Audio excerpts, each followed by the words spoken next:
नमस्कार दोस्तों, एक बार फिर स्वागत है आपका हमारे YouTube चैनल में, जिसमें आज आपके लिए लेके आए हैं हमारा पर्यावरण से जीव विज्ञान के कुछ महत्वपूर्ण प्रश्न का भाग 4, जो कि 10वीं कक्षा के विज्ञान पे आधारित प्रश्न है। जिन साथियों ने अभी तक हमारा भाग 1, 2 और 3 नहीं देखे हैं, वो हमारे YouTube क्लास पे आकर देख सकते हैं।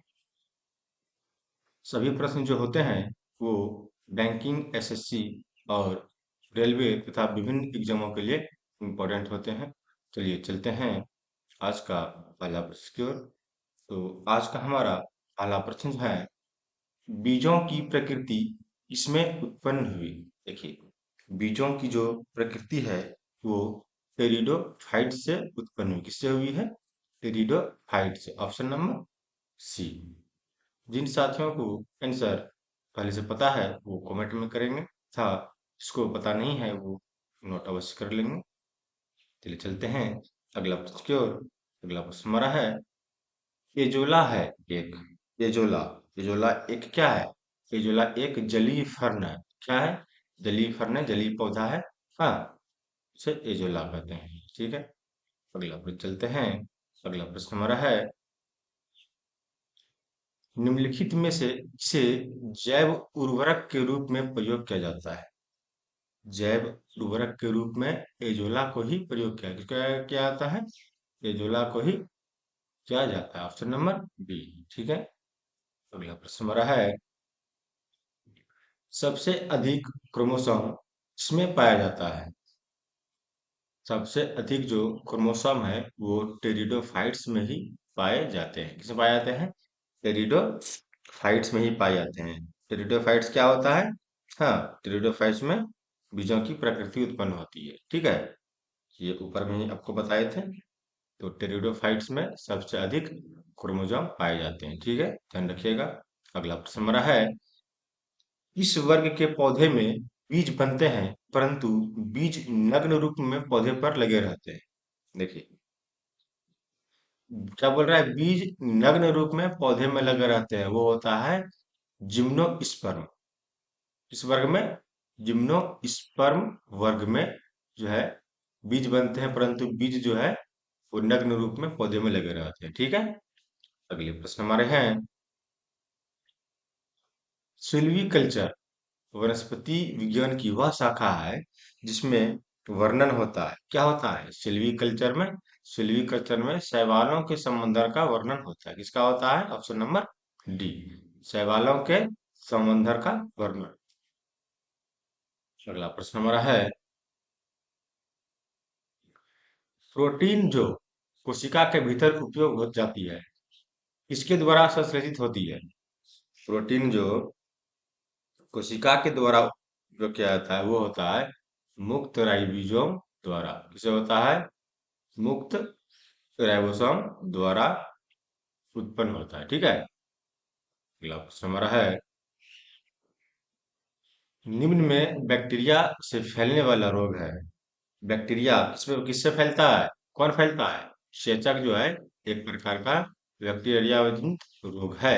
हाँ, बैक्टीरिया से फैलता है। ठीक है, अगला प्रश्न हमारा है, मूलांकुर के अतिरिक्त पौधे के किसी भाग से विकसित होने वाले जड़ें कहलाती है। देखिए, मूलांकुर के अतिरिक्त पौधे के, मूलांकुर के अतिरिक्त अगर होगा तो वो क्या होगा? उपस्थानिक मूल। क्या होगा? अपस्थानिक मूल बोलेंगे। क्या बोलेंगे? अपस्थानिक मूल बोलेंगे। ठीक है, अगला प्रश्न हमारा है, मूलांकुर से विकसित होने वाली जड़ें कहलाती है। जो जड़ जो है वो मूलांकुर से विकसित होती है वो मूसला जड़ें कहलाती, क्या कहलाती है? वो मूसला जड़ें कहलाती है। ठीक है, अगला प्रश्न हमारा है, श्वसन मूल मिलती है। श्वसन मूल कहाँ मिलती है? ये जूसिया में। कहाँ मिलती है? जूसिया में श्वसन मूल पाई जाती है। ठीक है, अगला प्रश्न हमारा है, निम्नलिखित में कौन सा एक जड़ नहीं है? जड़ नहीं है, कौन सा एक जड़ नहीं है? देखिए, शकरकंद जड़ है, मूली भी जड़ है, गाजर भी जड़ है, लेकिन इसमें जो आलू है, आलू क्या है? आलू तना होता है। ठीक है, ध्यान दीजिएगा, आप लोगों को पहले से भी पता होगा, आलू जड़ नहीं है, आलू तना है। अगला प्रश्न हमारा है, अवस्थम मूल पाई जाती है। अवस्थम मूल किसमें पाई जाती है? पाई जाती है गन्ने में। कहाँ पाई जाती है? गन्ने में। जितना भी गन्ने के गांठ होता है उतनी जड़ें कुल मिला के बोल सकते हैं उसमें। ठीक है। अगला प्रश्न हमारा है, जड़ें विकसित होती है। जड़ें कहाँ से विकसित होती है? जड़ें मूलांकुर से विकसित होती है। कहाँ से होती है? मूलांकुर से। ठीक है। अगला प्रश्न हमारा है, गाजर है एक, अभी तुरंत बताया है, गाजर एक जड़ है। क्या है? जड़ है। चलते हैं। अगला प्रश्न हमारा है, बरगद के पेड़ में तने से लटकने वाली मोटी जड़ें कहलाती है। बरगद के जो पेड़ में होते हैं वो होते हैं स्तंभ मूल। ये आपको पहले से पता होगा या होना चाहिए। स्तंभ मूल होते हैं। ठीक है। अगला प्रश्न हमारा है, पेड़ में निम्नलिखित में कौन सा हमेशा रहता है? कोई भी पेड़ है उसमें से हमेशा कुछ रहे ना रहे, बिना जड़ का पेड़ होगा ही नहीं। ठीक है। हो सकता है कभी कलिका ना हो, कभी पत्तियां झड़ गई हो, कभी टहनी ना हो, लेकिन जड़ तो होगा ही। बिना जड़ का पेड़ पेड़ नहीं होगा। ठीक है। अगला प्रश्न हमारा है, आलू के खाने योग्य भाग होता है। आलू का हम लोग तना खाते हैं, अभी तुरंत ऊपर में बताए हैं। अगला प्रश्न हमारा है, नागफनी में प्रकाश संश्लेषी कार्य होता है। नागफनी में प्रकाश संश्लेषी कहाँ होता है? पर्णकाय स्तंभ द्वारा। किसे होता है? पर्णकाय स्तंभ द्वारा। Option number A. ठीक है। ध्यान दीजिएगा। अगला प्रश्न हमारा है, निम्नलिखित में कौन सा एक तना है? देखिए अभी ऊपर में आ गया, फिर भी ये क्वेश्चन रनिंग क्वेश्चन है। ये आलू एक तना है, बाद में की जो मूली और गाजर जो है वो दोनों जड़ है। अगला प्रश्न है, आलू भूमिगत स्थानांतरित तना माना होता है, इसे कहा जाता है।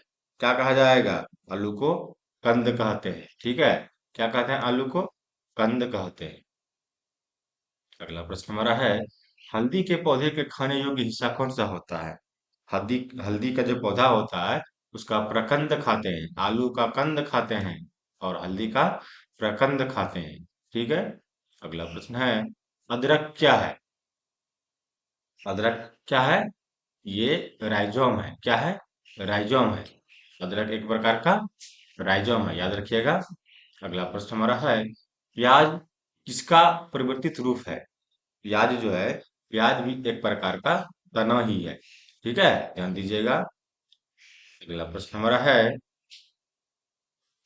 वे पौधे जिसमें कभी पुष्प नहीं बनते क्या कहलाते हैं? जिसमें पुष्प नहीं बनते वो कहलाते हैं क्रिप्टोगैम्स। क्या कहलाते हैं?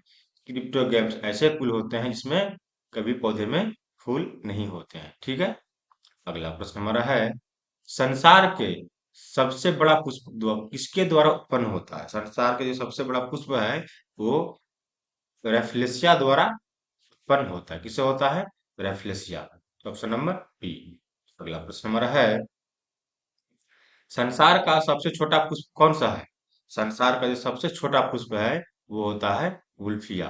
क्या होता है? वुल्फिया। Option number A. अगला प्रश्न हमारा है, जीवन चक्र की दृष्टि से सबसे महत्वपूर्ण अंग कौन सा है? पौधे का सबसे महत्वपूर्ण अंग कौन सा है? जीवन चक्र की दृष्टि से देखें तो पौधे का सबसे महत्वपूर्ण अंग जो है वो पुष्प होता है। जिस पौधे में पुष्प आ गए वो पौधे पूर्ण रूप से, हाँ, पौधे कहलाने योग्य हो जाते हैं। ठीक है। अगला प्रश्न हमारा है, कौन एक जीवित जीवाश्म कहलाता है? जीवित जीवाश्म जो कहलाता है वो जिनको क्या कहलाता है? जिंक को।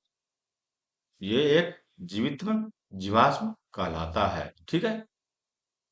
अगला प्रश्न हमारा है, दमा एवं खांसी के रोगों में काम आने वाली औषधि एफेड्रिन किससे प्राप्त होती है? एफेड्रिन जो है वो इफेड्रा से प्राप्त होती है। किससे होता है? एफेड्रिन इफेड्रा से प्राप्त होती है। ठीक है। तो आज का हमारा जो भाग तीसरा था वो ये जो सॉरी भाग चौथा जो था ये समाप्त होता है। सभी कम्पिटिटिव एग्जाम के लिए हमारे चैनल जो कि डिस्को क्लासेस से नाम से है उसे आप सब्सक्राइब करें, लाइक करें, कमेंट करें, अपने दोस्तों के साथ शेयर करें तथा बेल का घंटी भी दबाएं ताकि हमारा आने वाला वीडियो आपको सबसे पहले प्राप्त हो। तब तक के लिए हमें आज्ञा दीजिए। धन्यवाद। जय हिंद।